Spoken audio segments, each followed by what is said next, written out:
ನಾಳೆ ಏಪ್ರಿಲ್ 17 ಶಕ್ತಿಶಾಲಿ ಶುಕ್ರ ಅಮಾವಾಸ್ಯೆ, ಅಕ್ಷಯ ಅಮಾವಾಸ್ಯೆ ಬಂದಿದೆ.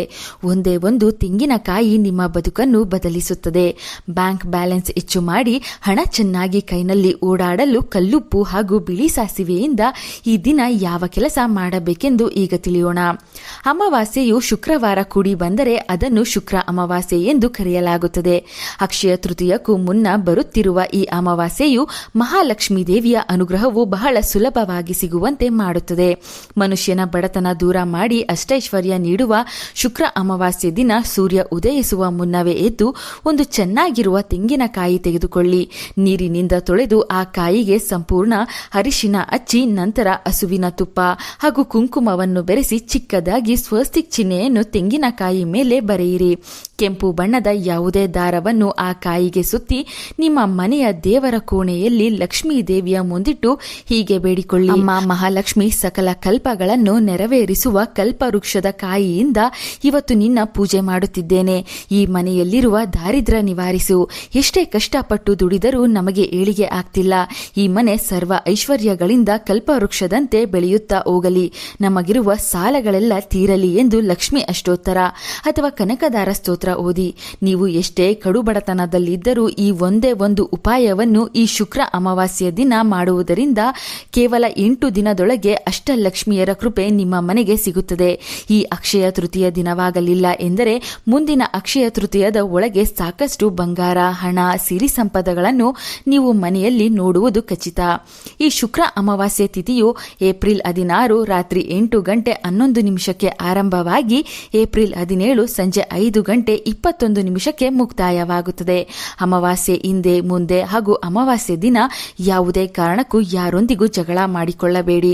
ಮಹಾಲಕ್ಷ್ಮಿ ಪೂಜೆಯಲ್ಲಿ ಇಟ್ಟ ಸ್ವಸ್ತಿಕ್ ಬರೆದ ತೆಂಗಿನಕಾಯಿಯನ್ನು ಅಮಾವಾಸ್ಯೆ ದಿನ ಸಂಜೆ ಹರಿಯುವ ನೀರಿನಲ್ಲಿ ಬಿಡಬಹುದು ಅಥವಾ ಅರಳಿ ಮರ, ತೆಂಗಿನ ಮರ, ಆಲದ ಮರದ ಕೆಳಗೆ ಇಡಬಹುದು.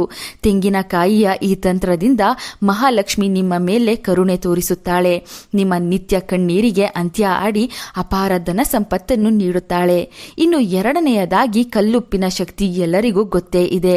ಅಮಾವಾಸ್ಯೆ ಹುಣ್ಣಿಮೆ ಜೊತೆ ಸಾಮಾನ್ಯ ದಿನಗಳಲ್ಲಿಯೂ ಉಪ್ಪು ನಕಾರಾತ್ಮಕ ಶಕ್ತಿಯನ್ನು ಮನೆಯಿಂದ ತೆಗೆದುಹಾಕುತ್ತದೆ. ಸಮುದ್ರದಿಂದ ಬರುವ ಉಪ್ಪು ಮನೆ ಮನಸ್ಸನ್ನು ಕೂಡ ಶುಚಿಗೊಳಿಸುತ್ತದೆ.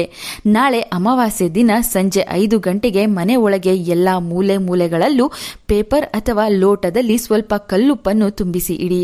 ಮರುದಿನ ಅಂದರೆ ಶನಿವಾರ ಬೆಳಿಗ್ಗೆ ಎದ್ದ ತಕ್ಷಣ ಕೈಕಾಲು ತೊಳೆದುಕೊಂಡು ಆ ಎಲ್ಲ ಮೂಲೆಗಳಲ್ಲಿಟ್ಟ ಕಲ್ಲುಪ್ಪನ್ನು ತೆಗೆದುಕೊಂಡು ಒಂದು ಪೇಪರ್ಗೆ ಕಟ್ಟಿ ಯಾರು ಓಡಾಡದೆ ಇರುವ ಜಾಗದಲ್ಲಿ, ತುಳಿಯದ ಜಾಗದಲ್ಲಿ ಹಾಕಿ ಬರಬೇಕು. ಈ ಚಿಕ್ಕ ಉಪ್ಪಿನ ತಂತ್ರ ಅಮಾವಾಸ್ಯೆ ರಾತ್ರಿ ಸಮಯದಲ್ಲಿ ನಿಮ್ಮ ಮನೆಯಲ್ಲಿನ ಎಲ್ಲಾ ನೆಗೆಟಿವ್ ಶಕ್ತಿಯನ್ನು ಸೆಳೆಯುತ್ತದೆ. ಅಮಾವಾಸ್ಯೆ ದಿನ ಚಂದ್ರನ ಬಲ ಭೂಮಿಗೆ ಕಡಿಮೆ ಇರುತ್ತದೆ. ಇದರಿಂದ ಮನಸ್ಸಿನ ಮೇಲೆ ನೇರ ಪರಿಣಾಮ ಬೀರುತ್ತದೆ. ಅಮಾವಾಸ್ಯೆ ದಿನ ರಾತ್ರಿ ಮನೆಯ ರಕ್ಷಣೆಗೆ ಕಲ್ಲುಪ್ಪನ್ನು ಮನೆ ಒಳಗೆ ಎಲ್ಲಾ ಮೂಲೆಯಲ್ಲಿಟ್ಟಿದ್ದರೆ ಯಾವುದೇ ನಕಾರಾತ್ಮಕ ಶಕ್ತಿ ಮನೆ ಒಳಗೆ ಬರುವುದಿಲ್ಲ. ಅಕಸ್ಮಾತ್ ಬಂದರೂ ಕೆಲಸ ಮಾಡುವುದಿಲ್ಲ. ಯಾವಾಗ ಉಪ್ಪಿನ ತಂತ್ರದಿಂದ ನೆಗೆಟಿವ್ ಎನರ್ಜಿ ಮನೆಯಿಂದ ಹೊರಹೋಗುತ್ತದೋ ಆಗ ಮನೆಯಲ್ಲಿ ಿರುವ ಎಲ್ಲರಿಗೂ ಪಾಸಿಟಿವ್ ಶಕ್ತಿ ಹೆಚ್ಚುತ್ತದೆ. ಅವರು ಮಾಡುವ ಪ್ರತಿ ಕೆಲಸದಲ್ಲೂ ಯಶಸ್ಸನ್ನು ಗಳಿಸಲು ಸಾಧ್ಯವಾಗುತ್ತದೆ. ಯಾವಾಗ ಯಶಸ್ಸು ಸಿಗುತ್ತದೆ, ಹಣ ತಾನಾಗಿಯೇ ಮನೆಗೆ ಬರುತ್ತದೆ. ಇದರಿಂದ ಸಾಲದ ಕಷ್ಟ ತೀರುತ್ತದೆ. ದೇವರ ಶಕ್ತಿ ಮನೆಯಲ್ಲಿ ಹೆಚ್ಚಾಗಿ ಕಲಹಗಳು ನಿಲ್ಲುತ್ತದೆ. ಆದ್ದರಿಂದ ತಪ್ಪದೆ ಎಲ್ಲರೂ ನಾಳೆ ಈ ಉಪ್ಪಿನ ತಂತ್ರ ಮರೆಯದೆ ಮಾಡಿ. ಮೂರನೆಯದಾಗಿ ಅಮಾವಾಸ್ಯೆ ಎನ್ನುವುದು ಪಿತೃಗಳಿಗೆ ಬಹುಪ್ರಿಯವಾದ ದಿನ. ನಿಮ್ಮ ಪೂರ್ವಿಕರನ್ನು ನೆನೆದು ನಾಳೆ ತರ್ಪಣ ಬಿಡಿ. ಮನೆಯಲ್ಲಿ ಮಾಡಿದ ಅಡುಗೆಯಲ್ಲಿ ಸ್ವಲ್ಪ ಭಾಗವನ್ನು ಪಿತೃಗಳ ಹೆಸರನ್ನು ಹೇಳಿ ಪಕ್ಷಿ ಪ್ರಾಣಿಗಳಿಗೆ ತಿನ್ನಲು ನೀಡಿ. ಹಸಿವು ಎಂದು ನರಳುವ ಬಡವರಿಗೆ ತಪ್ಪದೆ ನಾಳೆ ಒಂದೊತ್ತಿನ ಊಟ ಕೊಟ್ಟು ಬನ್ನಿ. ಇದರಿಂದ ಪಿತೃಗಳ ಅಪಾರ ಕೃಪೆ ನಿಮ್ಮ ಕುಟುಂಬಕ್ಕೆ ಸಿಗುತ್ತದೆ. ಮದುವೆ ಶುಭ ಕಾರ್ಯಗಳು ಬೇಗನೆ ನಡೆಯುತ್ತದೆ. ಸಂತಾನ ಇಲ್ಲದ ಮನೆಗೆ ಕೃಷ್ಣನಂತ ಪುತ್ರ ಬರುತ್ತಾನೆ. ಆರೋಗ್ಯ ವೃದ್ಧಿಯಾಗುತ್ತದೆ. ಮಕ್ಕಳ ಭವಿಷ್ಯ ಚೆನ್ನಾಗಿ ರೂಪುಗೊಳ್ಳುತ್ತದೆ. ಎಲ್ಲ ದಿಕ್ಕುಗಳಿಂದಲೂ ಹಣದ ಪ್ರವಾಹವನ್ನು ಪಿತೃಗಳ ಅನುಗ್ರಹದಿಂದ ನೀವು ನೋಡಬಹುದು. ನಾಲ್ಕನೆಯದಾಗಿ ನಾಳೆ ಶುಕ್ರ ಅಮಾವಾಸ್ಯೆ ದಿನ ಮಾಡಲೇಬೇಕಾದ ಮುಖ್ಯವಾದ ಕೆಲಸ ಎಂದರೆ ಅದು ದೃಷ್ಟಿ ತೆಗೆಯುವುದು. ಮನೆಯವರೆಲ್ಲ ಕೆಲಸದಿಂದ ಬಂದ ತಕ್ಷಣ ಒಂದು ಸಲ ಕೈಕಾಲು ತೊಳೆದು ನಿಮಗೆ ನೀವೇ ಬಿಳಿ ಸಾಸಿವೆಯನ್ನು ಮುಷ್ಟಿಯಲ್ಲಿಡಿದು ನಿಮ್ಮ ತಲೆ ಸುತ್ತ ಹಾಗೂ ಮೇಲಿನಿಂದ ಕೆಳಗೆ ದೃಷ್ಟಿ ತೆಗೆದುಕೊಳ್ಳಿ. ಮನೆಯಲ್ಲಿ ಹಿರಿಯರು ಇದ್ದರೆ ಅವರ ಕೈನಲ್ಲಿ ದೃಷ್ಟಿ ತೆಗೆಸಿಕೊಳ್ಳಿ. ನಂತರ ನಂತರ ಬಿಳಿ ಸಾಸಿವೆಯನ್ನು ಒಂದು ಪೊಟ್ಟಣಕ್ಕೆ ಕಟ್ಟಿ ಯಾರು ಓಡಾಡದ ಜಾಗದಲ್ಲಿ ಎಸೆದು ಬನ್ನಿ. ಬಿಳಿ ಸಾಸಿವೆಯು ಕಲ್ಲುಪ್ಪಿನಷ್ಟೇ ಶಕ್ತಿಯುತವಾದದ್ದು. ಆಗಲೇ ತಿಳಿಸಿದ ಉಪ್ಪಿನ ತಂತ್ರದ ಜೊತೆ ಈ ಬಿಳಿ ಸಾಸಿವೆ ತಂತ್ರ ನಾಳೆ ಮಾಡಿದರೆ ದೇವರ ಬಲ ನಿಮಗೆ ಸಿಗುತ್ತದೆ. ಶತ್ರುಗಳ ಉಪಟಳ ಒಂದು ಕಡೆಯಿಂದ ನಶಿಸಿ ಹೋಗುತ್ತದೆ.